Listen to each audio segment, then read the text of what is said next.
All right, so this is probably going to take me like 5 minutes or so to go through, so sorry if it's a longish video. But I'm going to talk about dynamics, and if you've never heard about the word dynamic before, your mind's about to be changed, I promise. It's what makes our music exciting. It's also what brings sort of balance to our music, right? So you'll see these little symbols come out underneath. But the biggest thing is if we were in our classroom all making music at the same time like we will be one day, we would be like more of you and less of you and directing traffic, right? To get this nice full sound to make the whole band sound better. And bring different like balance things. But we have a language that's written on our music that tells us how to play stuff. And then we kind of interpret that based on who's like in our band with us, right? Or who's singing with us if we're looking at it that way. And the first thing you might see under some of your music is this thing called crescendo, which reminds me in Spanish when you say creciendo, something is growing. Well, this is growing, right? It goes from very, very quiet, and then as we go through our measure, we're going to suddenly get louder, but it's not super sudden, right? It's over the time. Could be one measure, right? If I was counting 1, 2, 3, 4, and it gets louder, or it could be over 8, something like that, right? It's gradually growing, and as that little thing gets bigger, the little alligator underneath, the note gets louder, right?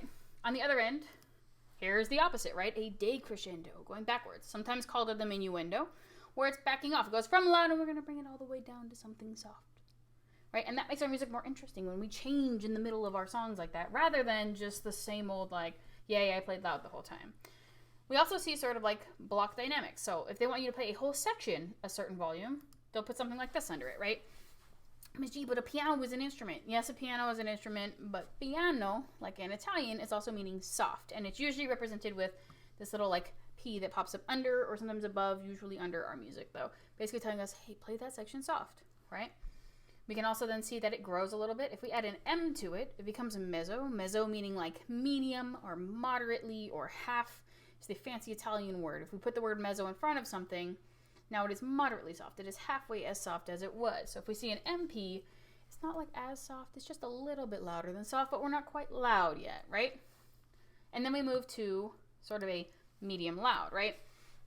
So we're not full-blown loud, but we're not also speaking softly, right? This is sort of like my regular conversation voice. Kind of hangs out in the land of mezzo forte, right? Where we're not quite fully loud, right? And I kind of colored it orange because I was like, that's kind of how I think about it. When I think about forte then being our loud voice, right? And if you were standing in a classroom next to me, you'd be like, Michi, why are you yelling? Well, that's sometimes how forte is, right? We're like loud, and some instruments are naturally like that. Like trumpets, it is very easy for us to be forte. Flutes, we have to try a little harder to be forte, right?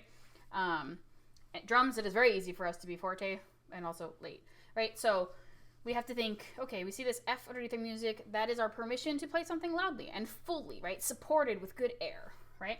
And you're like, okay, but what about like the drama, Miss G? So we have those crescendos, we have these changes in our notes, and then you'll see something that we add more of a letter. So that's something like this, right?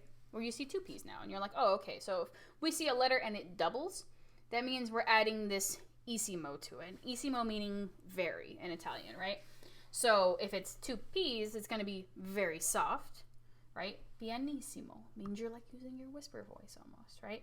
And this is the, I don't want to get in trouble, so I'm really talking softly, very, very pianissimo, right? And we can make this up to like 5 P's, and we just keep adding Isimo to make it very, very, very, very, very soft. On the other end, we can make it very loud, right? By making it 2 F's. And we're like, yes, 2 F's. 2 F's that I can control and aren't splatty, especially if I play a brass instrument, right? Because on a brass instrument, it's very easy to be like, hi-ya, loud note, and then it's like on our instrument. And we don't want to do that either. Same thing like if we're singing and we try to overdo it, our voice might crack. So we want to make sure that this very loud is a controlled very loud, right? To be fortissimo, nice and strong. I know the word forte for me, as somebody who speaks Spanish, I think of fuerte, right? Fuerte meaning strong, forte meaning strong and loud, supported. And we can also, again, go ha, super loud, right? If we have 3 F's underneath, I usually call that blastissimo, personally. So if I'm like, hey, don't play blastissimo, this is what I mean. It means you're playing at this volume, and maybe we don't need you at blastissimo because you're blasting at us. But sometimes there's a place for that, right? If we're playing like heroic music and you're the superhero bursting down the door, yes, we need that big loud forte. But we also, that's just as important as being able to play like super soft and pull your audience in to listen to you, right? If I went in order, it would look like this, right? From piano. And then it's going to grow up until we hit this like big old triple forte. right? Fortissimo, Cissimo. And sometimes our flutes, they naturally think this is their main volume. Trumpets, sometimes we think this is our main volume.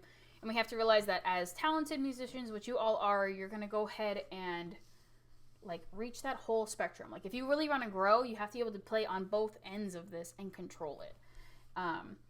Yeah, and so that's my little bit of a walkthrough. The other thing you may see is this guy. This guy is called a sforzando, meaning you like out of nowhere just like, bah, that note is loud, and then you back off a little bit. And I just included it because I know one of our songs has one of those in there, but it is not something you're going to be tested on right away, but it is something to see that there's like boom, an accent, and then it backs off.